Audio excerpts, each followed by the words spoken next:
فرحاد ماہی کو یونیورسٹی لے کر جاتا ہے اور اسے کہتا ہے کہ شاید تم مجھ سے اس دن دروازہ بند کرنے پر ناراض ہو گئی ہو اور اس لیے مجھے بغیر بتائے واپس آ گئی تھی۔ ماہی اس پر شدید غصہ ہوتی ہے اور غصے سے فرحاد سے پوچھتی ہے کہ تم آخرکار یہاں کیوں آئے ہو؟ تو فرحاد صاف صاف کہہ دیتا ہے کہ میں تم سے ملنے کے لیے یہاں پر آیا ہوں۔ فرحاد ماہی کو اپنے پیار کا یقین کرانے کی کوشش کرتا ہے مگر ناکام رہتا ہے۔ دوسری طرف فرحاد کی ماں فرحاد کے لیے پریشان ہو رہی ہوتی ہے۔ اسی وقت فرحاد کا بڑا بھائی آ کر انہیں بتاتا ہے کہ فرحاد نے ان کے لیے کافی زیادہ پیسے بھیجے ہیں اور وہ یہ کہہ کر پیسے لینے چلا جاتا ہے۔ اس کے بعد فرحاد ماہی کو لے کر گھر آ جاتا ہے۔ گھر آنے کے بعد فرحاد کافی زیادہ اداس ہو جاتا ہے۔ اسی اثناء میں ماہی کے رشتے کے لیے ملتان سے لوگ آتے ہیں۔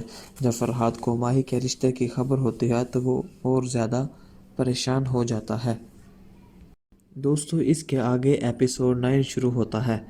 آخرکار ماہی کا رشتہ پکا ہو جاتا ہے اور کچھ دن کے بعد بڑے سائیں دلاور کو اپنے گھر بلاتے ہیں۔ وہیں ماہی بھی اسے پسند کر لیتی ہے۔ چھوٹے سائیں فرحاد کو اپنا ڈرائیور رکھ لیتے ہیں۔ وہ کہتے ہیں کہ یہ کافی سلجھا ہوا ڈرائیور ہے اور ہمارے دوسرے لوگوں میں سے سب سے بہتر ہے۔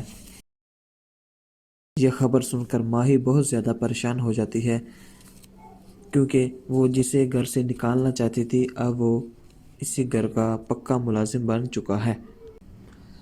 راستے میں چھوٹے سائیں پر دشمن حملہ کرتے ہیں اور ایک گولی فرحاد کو لگ جاتی ہے۔ آخرکار فرحاد زندہ بچ جاتا ہے۔